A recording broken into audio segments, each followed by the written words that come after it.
સમગ્ર ગુજરાતમાં તાજેતરમાં સ્થાનિક સ્વરાજ્યની ચૂંટણીઓ યોજાઈ હતી। ત્યારે આ સ્થાનિક સ્વરાજ્યની ચૂંટણીઓમાં ગામમાં થતા ઝઘડાઓ અને ખોટા ખર્ચાઓને અટકાવવા ગામના આગેવાનો દ્વારા 89 જેટલી ગ્રામ પંચાયતોને સમરસ બનાવી હતી।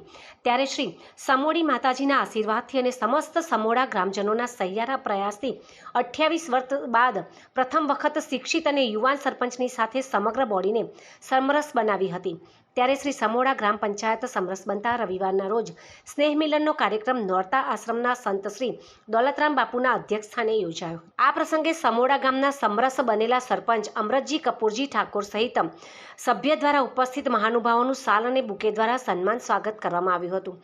તો સમસ્ત સમોડા ગ્રામ પંચાયતના સહિયારા પ્રયાસથી 28 વર્ષ બાદ સમરસ બનેલી સમોડા ગ્રામ્ય પંચાયતના સરપંચ સહિત સભ્યોનું પણ શાલ અને બુકે દ્વારા સન્માન તેમજ સ્વાગત કરવામાં આવ્યું હતું। આ પ્રસંગે પર્યાવરણ પ્રેમી અને શિક્ષિત મહેન્દ્રભાઈ પટેલે આ પ્રસંગે જણાવ્યું હતું કે સમોડા ગામના અધૂરા વિકાસના કામોને નવીન સમરસ બનેલા સરપંચ સહિત બોડી પૂરી કરવાના સાથે સાથે સરકારની વિવિધ યોજનાઓનો લાભ પણ ગ્રામજનોને અપાવવા અપીલ કરી હતી।